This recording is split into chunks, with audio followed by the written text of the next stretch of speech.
getting struck by lightning or getting hit by a car or like even getting kidnapped. I'm really scared of getting kidnapped. Like, it's really one of the worst things that I think about.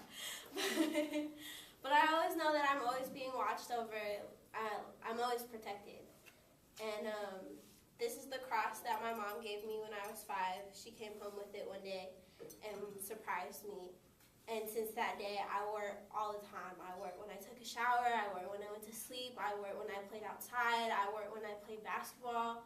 Like, I remember one of my basketball games, the refs were saying, like, my necklace was a distraction and that I needed to take it off or else I wouldn't have been able to play.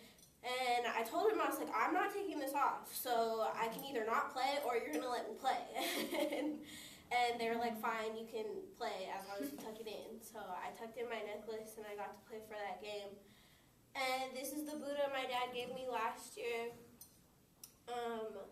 My grandma gave this to him when he moved from Cambodia and came here to the United States.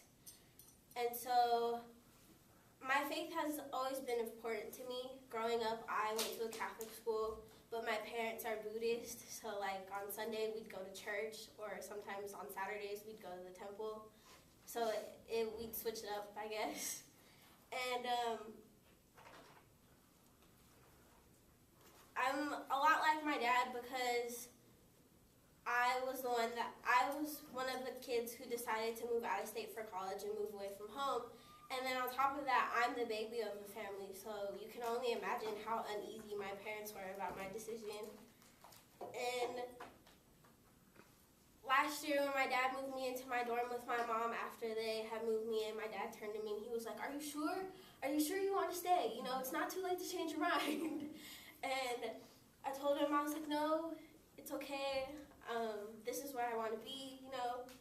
So when I get stressed out or when I feel like, you know, the world is falling on top of my shoulders, I look at these two things and I think of my parents and I think of how hard I work and how proud I want to make them. And I think of no matter how bad things may be, you know, I'm always being watched over and I'm always protected.